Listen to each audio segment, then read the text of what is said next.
네, 안녕하세요. 황현실입니다.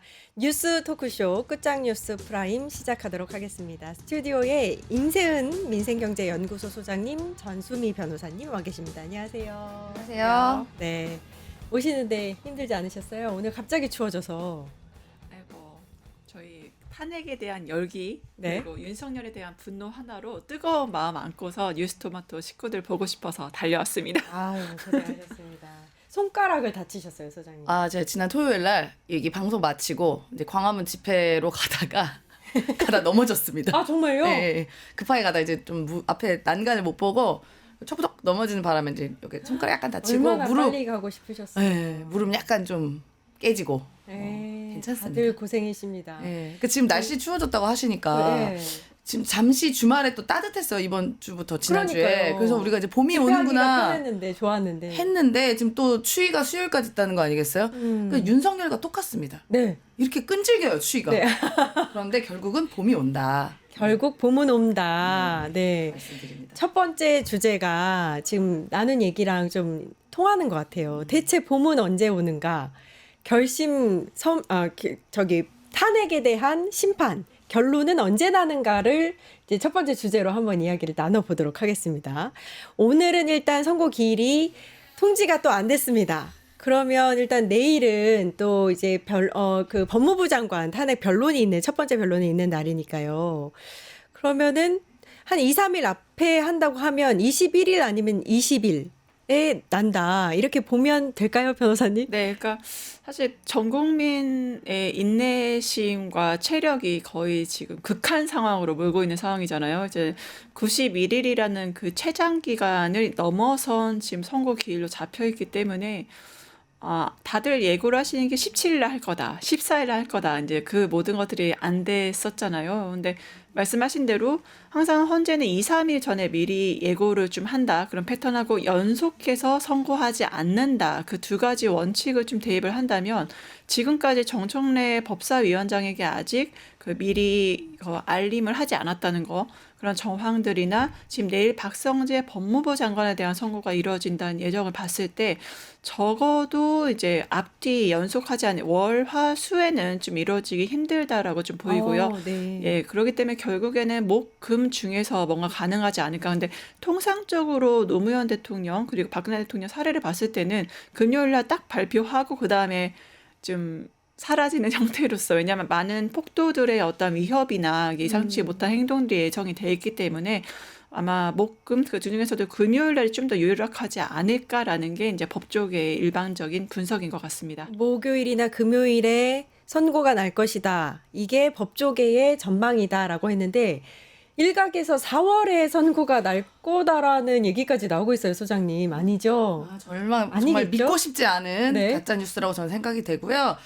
아마도 현직 대통령 탄핵이라는 중차대한 결정을 하다 보니까 뭐 절차에 아주 티끌만큼의 흠결도 없어야 될 것이고, 또 양측이 너무 치열하게 공방을 하잖아요. 네. 심지어 윤석열 같은 경우는 박근혜 그 대통령 시절에는 네. 그 헌재 변론을 하지 않았는데, 안 나왔는데 본인이 네네네. 직접 출석해가지고 그리고 열의를 보였어요. 그리고 뭐 사실상 본인의 지지자들을 약간 자극하는 그런 발언도 해서 네. 일부러 좀 약간 논란을 좀 더 만들어 나갔던 것이기 때문에 아마도 절차적인 문제 제기를 아예 차단하기 위해서 좀 이게 길어지는 것 같고, 사실 오늘도 평의를 했다고 해요, 헌재에서는요. 네. 그래서 지난 25일에 그 변론이 종결된 이후에 휴일을 제외하고는 이제 계속 평의를 했다고 한 만큼, 그만큼 신중하고 또 매우 그 치밀하게 헌재가 준비를 하고 있다라고 생각이 듭니다. 그래서 일단 오늘까지도 이제 내용상으로는 뭐 민주당에서도 뭐 법사위원장도 들은 뉴스가 없다라고 이야기를 하고요. 일단은 이게 중요 사건 선고일 같은 경우는 절차 보장과 이제 언론사 형평성을 고려해서 기일이 통지되고 또 수신 확인이 이루어진 다음에 기자단에 이제 당사자에게. 전체가 이제 공지가 되잖아요. 네네. 그러면은 피청구인 윤석열, 그다음에 청구인이 국회 법사위 이쪽에 이제 각각 통지가 돼야 되기 때문에 일단은 정청래 법사위원장은 그렇게 통지를 받게 되면 바로 알려주겠다라고 이야기를 했어요. 근데 아직까지는 없고, 아마도 이제 내일은 또 박성재 법무장관 탄핵 선고가 있고, 그러다 보니까 그 수요일에 기일을 알려주는 게 유력하다. 그렇다 보면 뭐가 아니면 금일인데 그동안에 그 전례를 봤을 때 금요일이 또 유력하고 또 금요일이 또 왜 유력하냐면 다음 주가 바로 금을 잡는 또 주말이잖아요. 네. 헌법재판관들의 신변 보호를 위해서라도 아. 주말이 좀 돼야 그 헌법재판관으로 쳐들어가는 이른바 그 폭도들 아니면 네. 윤석열 뭐 지지 세력들 그런 사람들을 일부 차단할 수 있는 효과도 있기 때문에 금요일로 유력하다고는 합니다. 그냥 빨리 됐으면 좋겠어요. 저는 금요일이고 그러니까요. 목요일이고. 예. 그러니까 지난달 25일에 이제 최후 변론이 있은 후에 지금 최장 기간에 역대 최장 기간 탄핵 심판 기일을 이제 미루고 있는 듯한 느낌인데 이 미뤄지니까 여러 가지 억측들이 나오고 있는 것 같아요. 이렇게 만장일치 인용하려고 오래 걸리는 거다. 내지는 의견이 분분하기 때문에 좀 오래 걸리는 거다. 내용이 나오는데 어떻게 보세요, 변호사님?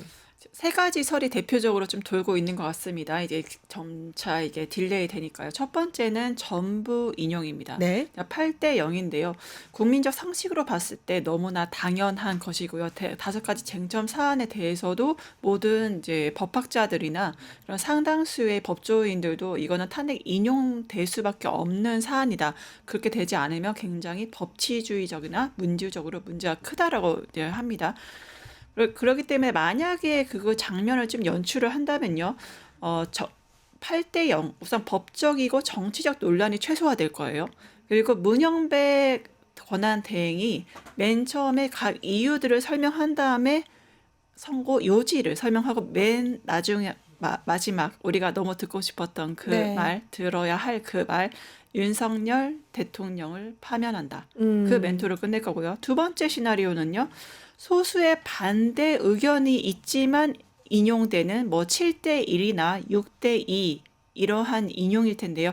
사실 이거는 약간 앞서 8대 0보다는 정치적으로나 법적으로나 약간의 잡음이 당연히 있을 수밖에 네네네. 없는 사안이죠. 왜냐하면 그 헌재 결정문에 이 소수 의견자들의 왜 이 탄핵 인용이 약간의 반대 의견을 표명했는지에 대한 그 논리를 펼치게 돼 있어요. 그러면 예를 들어서 이번에 구속 취소 사안에서도 나왔던 뭐 절차적 정당성 문제를 명시한다거나 아니면 다른 이유를 명시하게 되면 문제는 그 뭐 7대 1이나 6대 2의 소수 의견이 그대로 기록에 역사적으로 영구히 남게 됨으로 인해서 정치적 논란이 야기되는 그런 약간 불완전한 그렇죠. 인용이라고 보시면 네네. 될 것 같아요. 마지막은 가장 저희 쪽으로서는 우리 민주당이나 진보 세력으로서 가장 최악의 시나리오일 텐데 3명 이상의 기각으로 인해서 뭐 5대3 얘기도 나오고요. 뭐 4대4 이런 얘기까지 나옵니다.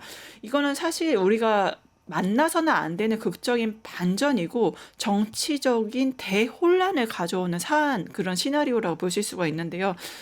그러면 어떻게 되냐? 첫 번째 윤석열 대통령의 직무가 복귀됩니다. 와, 그럼 어떻게 될까요? 생각하기도 싫은데요. 예, 전국적으로 전국적 집회가 막 할 텐데 이 헌재 재판의 그런 장면을 보면요. 먼저 주문부터 낭독합니다. 네. 윤석열 대통령 탄핵에 대해 기각한다. 그렇죠. 주문을 읽기 시작한 시점부터 효력이 발생하니까. 네, 기각부터, 그러니까 주문부터 이거는 특이한 게 주문부터 먼저 헌재가 낭독을 하는 그런 시츄에이션이 발생할 거고요. 아, 그 말씀하시는 선고 요지부터 얘기하는 네. 게 아니라 주문부터 말하고. 8대 0 사항은 선고 요지부터 얘기한다. 맨 네네네. 마지막에 파면한다. 근데 네네. 이 사항 마지막에 뭐 6대 2라던가 4대 4로 가서 5대 3이나 4대 4로 가서 기각이 나올 경우에는 먼저 그 선고 요지가 아니라 주문부터 헌재에서 낭독을 하기 때문에 물론 당연히 오지 않을 상황이라 저는 믿지만 그러면 주문부터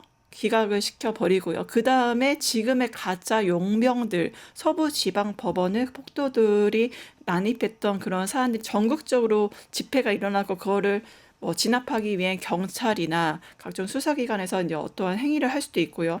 경찰관들 당연히 부상할 수밖에 없죠. 2차 계엄 당연히 안 하겠습니까? 이미 1차 계엄도 했는데 그게 문제 없다고 기각을 내리는데 그러면 또 거기 잡혀간 사람을 구속 취소까지 시키는 마당에 두 번째, 세 번째 계엄이 뭐가 두렵겠습니까? 그러니까 네. 대한민국 그대로 정치적으로나 법적으로나 민주주의는 사망하는 그 순간이 온다. 굉장히 우려스럽지 않을 수가 없습니다. 소장님 전원일치로 선고가 나겠죠? 네, 그럼요. 뭐 그거는 이 많은 재판을 담당하셨던 뭐 판사 출신 변호사분들이나 많은 법 전문가들도 이야기를 할 때 이게 탄핵이 인용되고 기각되고 그 두 개의 시나리오를 다 작성을 하는데 이건 도저히 기각을 내가 해보려고 쓰려고 해봤자 쓸 수가 없다고 합니다.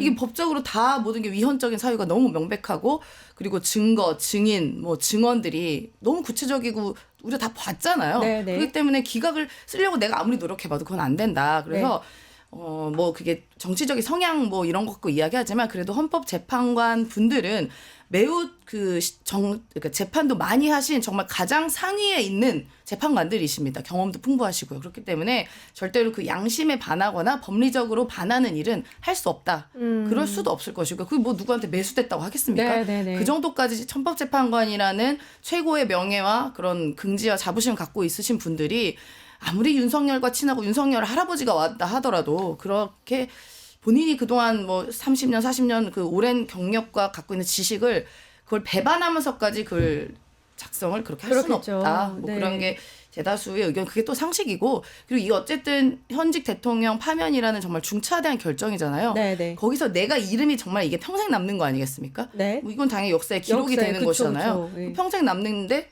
그거를 반대 의견을 나의 양심과 법적인 지식과 이 법리에 반해서 한다? 그럴 수는 없을 것입니다. 다만 이제 길어지는 것에 대해서 이제 우리 시민분들이 너무 스트레스를 받고 계신 건데 어쨌든 절차를 잘 이행하고 어떻게 보면 또 너무 빨리 판결하면 국민의힘이나 윤석열 집단들은 저거 너무 속전속결한 거 아니야? 대충 한 거 아니야? 뭐 이런 네. 식의 반응도 분명히 나올 수 있기 때문에 고심을 거듭해서 저는 판결문을 작성하고 판단을 하고 있다 그렇게 생각합니다. 네. 근데 이 선고가 늦어지면 늦어질수록 사실 지금도 도심 곳곳에서는 집회가 이루어지고 있고 찬반 그 여론이 너무 양극화되고 있기 때문에 혼란이 가중되는 거 아니냐 이런 얘기도 나오거든요. 어떻게 보세요? 예, 그리고 무엇보다 우려되는 게 지금 더불어민주당을 비롯한 야 5당 의원들께서 지금 계속 단식 투쟁을 하고 계시잖아요. 네. 그러니까 그것뿐만 아니라 오늘 광주에서는요, 그 탄핵 촉구를 계속 그 시위를 하셨던 1인 시위를 하셨던 60대 어르신께서 세상을 안타깝게도 떠나셨습니다. 네, 네. 이런 식으로 지금 정말 전 국민적으로 특히 지금 시위 현장에서 14개월 딸을 둔 그런 엄마가 내 사랑하는 내 가족, 내 사랑하는 이들을 지키기 위해서 왔다. 그리고 어떤 어르신은 돈 봉투를 건네주시면서 집회 측에다가 아 정말 내가 판단 8시에 일이 끝나고 한 달에 2번밖에 쉬지 못해서 집회에 참여하지 못해 너무 죄송합니다. 네. 하지만 제가 미력하다만 이렇게 보태고 싶으면 같이 통장에 있는 그 돈을 다 인출하셔서 보내주신 거예요. 그러니까 근데 마지막 그 말씀이 너무 가슴이 아팠어요. 네. 65년 동안 살았으면 나 정말 저는 많이 살았습니다. 아. 그러니까 이분은 그렇게 돈을 주신 게 단순히 아 내가 뭐 집회 못 가니까 좀 대신 그런 마음이 아니시고 네네. 사실 어떤 분들에겐 돈이라는 게 그냥 그 생계 유지의 수단이면 자기 목숨과도 연관이 되어 있는 그럼요. 거잖아요. 네. 근데 이분은 목숨이라면 아깝지 않다. 65년이라면 충분히 살았다. 이제 그런 네. 말씀을 하셨다는 건 본인이 어떠한 마음으로 그 돈 봉투를 집회 현장에 내미시면서 같이 가지 못하는 안타까움 표현하시고 함께하는 마음을 표출하셨는지에 대해서 잘 알 수 있는 목숨은 아깝지 않다. 결국엔 전 국민적으로 시위에 참여하시는 분들은 자기의 목숨이 아깝지 않다고 생각하면서 어떻게든지 사랑하는 가족을 위해 내가 사랑하는 이들을 위해 내 사랑하는 조국을 위해서 이렇게 각 곳에서 헌신하고 계시고 함께하고 계신다라고 저는 생각을 해서 굉장히 너무 감사한 마음뿐입니다. 그러게요. 얼마나 간절하면 봉투에 이렇게 돈을 넣어서 집회 못 가니까 이거라도 보태서 집회에 썼으면 한다 하시나요? 65세라고 하셨는데 100세까지 사시면 35세, 35년은 더 사실 수 있고 그렇죠? 네, 네.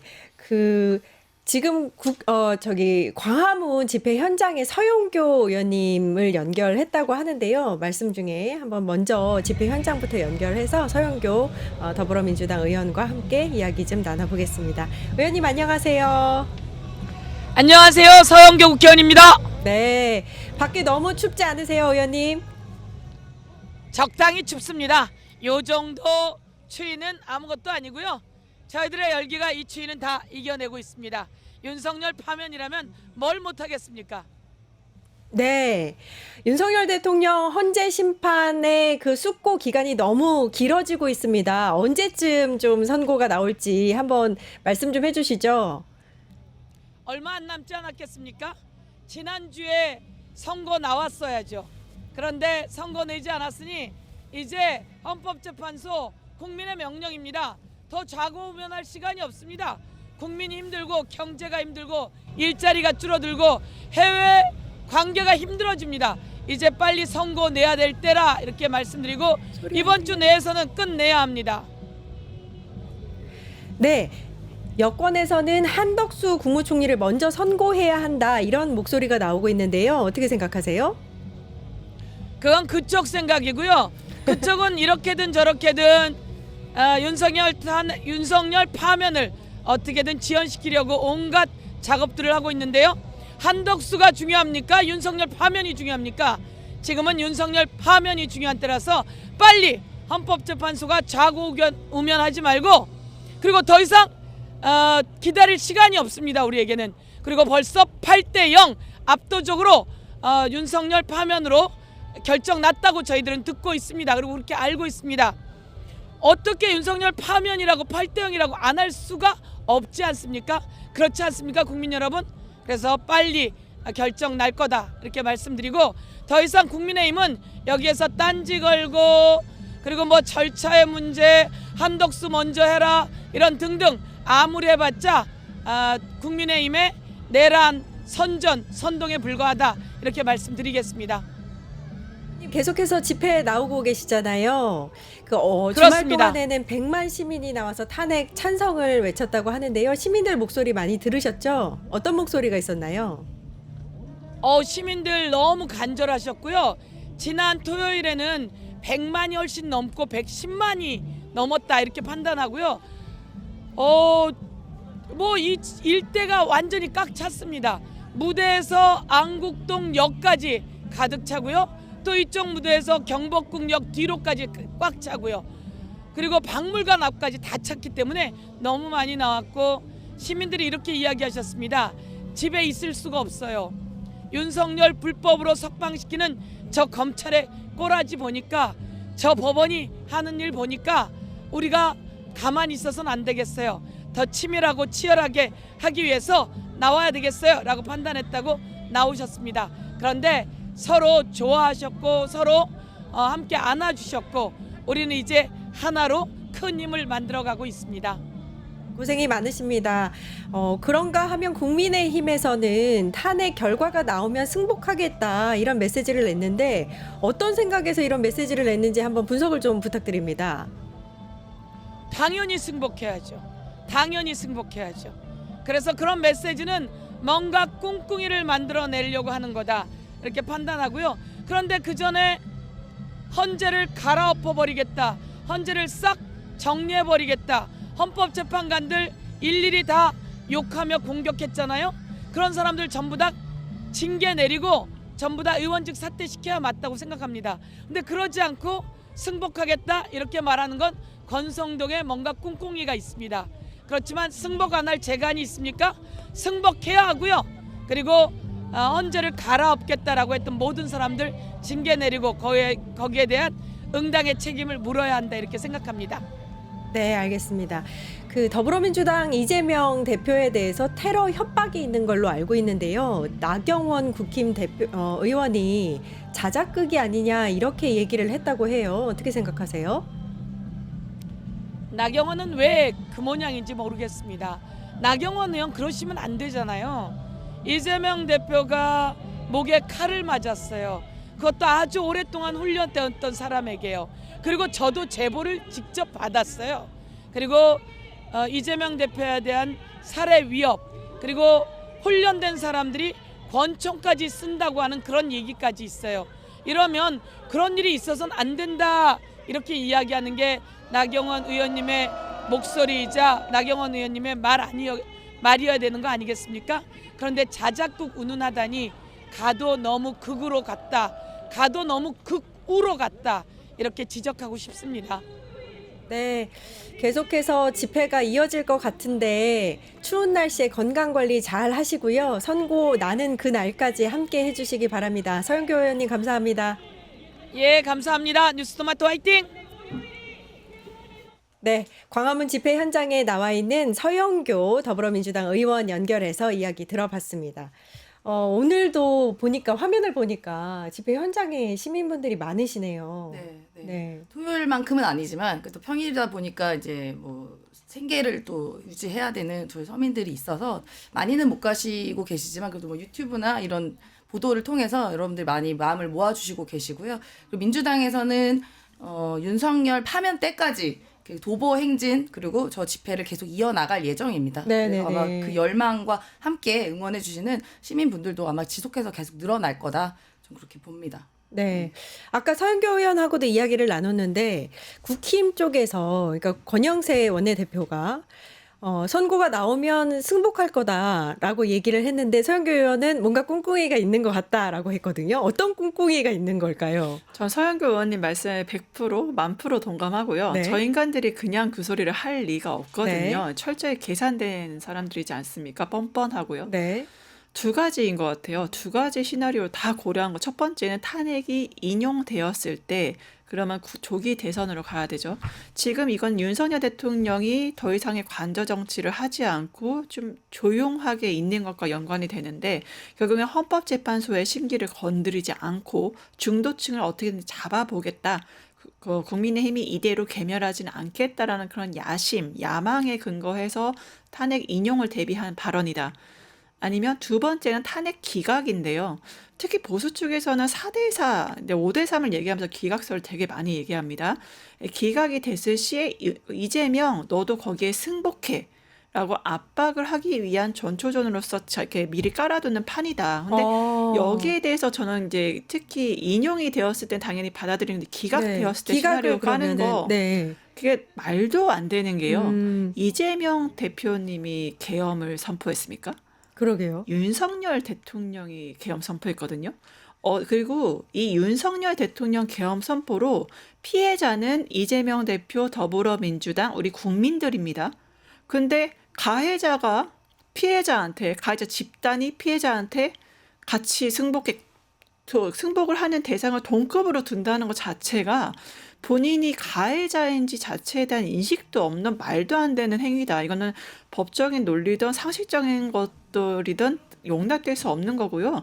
국민의힘이나 윤석열 그분들을 지지하는 사람 다 내랑 동조범, 현행범인 본인들의 위치를 좀 자각했으면 좋겠다. 승복해라 마라를 할 수 있는 요구할 수 있는 말할 수 있는 위치가 절대 아닌 거를 강조하고 싶습니다. 네. 그러니까 어제 권영세 비대위원장이 아니라 권성동 원내대표가 국회 기자회견을 열고 헌재가 판결을 내리면 거기에 승복하겠다 이렇게 얘기한 거란 말이에요. 일각에서는 이거 뭐 국힘은 투트랙 아니냐. 원내대표는 승복하겠다고 하고 국힘 대다수 의원들은 헌재 앞에서 시위 벌이고 있고 이게 뭐냐 이런 얘기가 나오거든요. 이거 승복 안 하면 어쩔 건데요, 근데? 그러니까요. 법을 안 그러니까 승복 판결이 나온 거 어떻게 뭐 땡깡 쓴다고 그게 판결이 취소되나요? 말도 안 되는 얘기를 하는 거죠. 그러니까 예를 들어 이런 거 아니겠어요? 저는 도둑질을 안 할 겁니다. 네. 저는 나쁜 짓을 하지 않을 거예요. 저는 살인을 저지르지 않겠습니다. 뭐 이런 말과 뭐가 다르죠? 네. 그 당연히 헌재 재판 나오면 승복하는 거예요. 그게 당연한 너무 겁니다. 당연한 거다. 너무 당연한 겁니다. 뭐 저희도 지난번에 최재 감사원장이나 뭐 그다음 검사 3인방에 대해서 탄핵 결정이 기각된 것에 대해서 마음적으로는 굉장히 좋은 마음은 아니었지만 그걸 승복 안 하고 어떻게 안 배길 거예요. 네. 그냥 인정하잖아요. 이진숙도 마찬가지고. 그러니까 당연한 것을 왜 굳이 이야기를 하죠? 파란불에 길 건너야 됩니다라는 말이랑 똑같은 거라고 저는 네. 보고요. 네. 근데 이게 얼마나 뻔뻔한 표리부동인지 권성동이 이 헌재 판결을 승복하겠다고 하려면 이런 것도 미리 먼저 이야기해야 돼요. 첫 번째는 윤석열 대통령 탄핵이 기각되도란 말을 해줘야 됩니다. 앞에. 그럼 승복하겠습니다라는 말을 해야지. 그냥 네. 앞에 주어 없이 헌재 결정 승복하겠습니다. 이렇게 두리뭉실 때리거든요. 네. 저는 이거는 첫 번째로는 그 본인들을 지지하는 이른바 윤석열 지지자, 국힘 지지자, 뭐 이른바 저는 그 어떤 분이 이렇게 표현하던데요. 매국 좀비들이라고 얘기하는데 네. 그런 분들을 통해서 하는 메시지예요. 이거 분명히 기각될 거니까 당신들 계속 이렇게 선동해 주세요. 계속 윤석열을 지지해 주세요라고 하는 부분은 메시지입니다. 그 말이 즉슨 윤석열 기각에 대한 메시지를 냄새를 계속 피운다고 해야 될까요?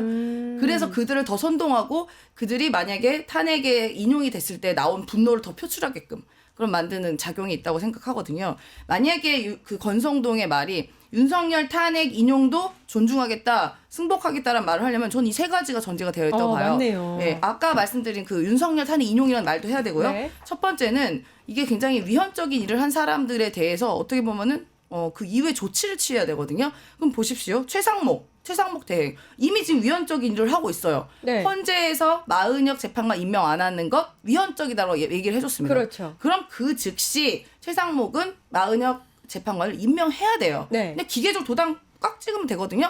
지금 2주 넘게 안 하고 있습니다. 이거야말로 위헌적인 일을 하고 있는 거예요. 맞아요. 헌법재판관의 재판 결과를 승복하고 있지 않는 겁니다. 최상목 맞아. 그러면 권성동이 우리는 헌재 판결을 승복해야 되니 최상목 빨리 헌재에서 나온 거를 인용해요. 빨리 마은혁 그 재판관 임명하세요라고 해야 되고요.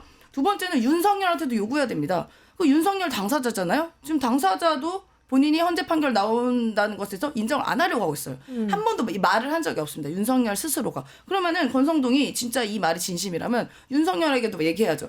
윤석열 대통령님, 우리 국민의힘 당원 1호인데 헌재 판결 나오면 승복하겠다고 말씀을 해주세요라고 요구를 해야 되고요. 또 세 번째는 문제가 있는 국힘 의원들 아니겠습니까? 집회에 나와가지고 헌법재판관 이름 한 명 한 명 호명하면서 부셔버리겠다, 밟아버리겠다.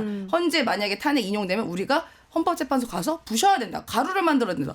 이렇게 말한 서천호 있었죠. 그다음에 그렇죠. 나경원 같은 경우는 헌재에서 위헌 결정이 나더라도, 그러니까 헌재에서 위헌 결정이 나면 위헌인 거예요. 네. 그러면은 탄핵인 겁니다. 네. 위헌 결정이 나더라도 탄핵은 기각돼야 된다라는 네. 무슨 말도 안 되는 얘기를 그렇죠. 말도 안 되는 얘기를 하고 있는 나경원, 그다음에 윤상현 토요일 날도 집회 올라가니까 무대에서 봤는데 거기서도 계속 위헌적인 발언을 해요. 네. 일단 이 세 명 대표적으로 징계 때려야죠. 징계해라. 이런 게 전제가 안 되고 권성동이 아무리 내가 승복하겠습니다. 그렇게 계속 말을 한들 그게 어느 국민이 믿겠습니까? 심지어 국민의 의원들은 제발 탄핵 기각시켜 주세요. 기도까지 하고 있는 괴상한 일을 우리가 보고 있지 않습니까? 그래서 저는 이들이 무슨 민주당과 이재명 대표에게 니들 헌재 판결 승복하라라는 얘기 요구할 수 있는 권리가 없어요. 네. 권한도 없고 자기들 자격이 안 됩니다. 네. 아니 민주당과 이재명 대표가 그동안 헌재 판결 승복 안 한 적 있어요? 그러니까요. 뭐 당연한 얘기를 하나만 한 얘기를 합니까? 그러니까 당연하죠. 임세훈 소장님이 국힘에게 제안을 했습니다. 세 가지. 네. 그죠? 최상목 권한대행은 마은혁 재판관을 임명을 해라 빨리. 네. 그다음에 윤석열 승복 메시지 내라. 네. 그다음에 극우 선동하고 있는 국힘 의원들 징계해라. 징계해요. 이렇게 세 가지. 네, 네. 알겠습니다. 이거 받아주세요, 국힘. 그리고 권성동 네? 그것도 탄핵 헌재 판결 승복한다는 것을 네네. 윤석열 대통령 탄핵 인용되는 것도 승복하겠다라고 말해야죠. 알겠습니다. 총 네 말 포함. 가지네요. 네, 알겠습니다. 그런데 말입니다, 변호사님. 이게 이렇게 승복 메시지가 난 게 여당이 만약에 탄핵이 인용이 되면 조기 대선을 해야 되는데 지금 막 탄핵 반대만 외치면 안 되니까 당 입장은 이렇다. 이렇게 미리 밑밥 까는 거 아니냐. 이런 얘기가 나온단 말이에요. 꽁꽁이고 뻔뻔하고 후한 무치라서 밑밥 까는 거 맞죠. 근데 꿈도 꾸지 마십시오. 네. 국민들 바보 아니고 그런 지금 국민의힘은요 윤석열하고 헤어질 결심을 못 하고 있잖아요. 끝끝내 계속 잡고 있죠. 그러니까 골든 타임도 다 놓쳤어요. 선을 그었어야죠. 사실 약간의 국민의힘 쪽에서 기대를 한 게 있었다고 합니다. 특히 윤석열 대통령 최종 변론에서 좀 통합 메시지 좀 놔달라. 승복한다는 얘기 좀 해달라 이런 요구들을 했다고 해요. 네네네. 근데 그때 77페이지에 이르는 그런 변론을 하면서 윤석열 대통령 태도가 어땠습니까? 1시간 8분 동안 얘기하면서 절대 결과에 승복하겠다 워딩 안 했고요. 내가 계엄 선포를 한 건 어쩔 수 없는 거였다. 민주당과 부정선거 때문이었다.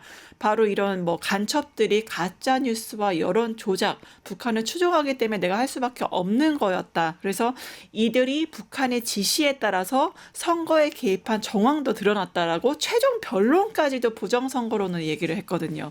결국에는 반성은 전혀 없고 본인의 잘못된 인식을 더 각인시키는 그런 말도 안 되는 최종 변론. 무엇보다 조중동까지 포함해서 언론들이 엄청 이 최종 변론 비난했던 게 굉장히 실망스럽다. 결과에 절대 승복하지도 않는다.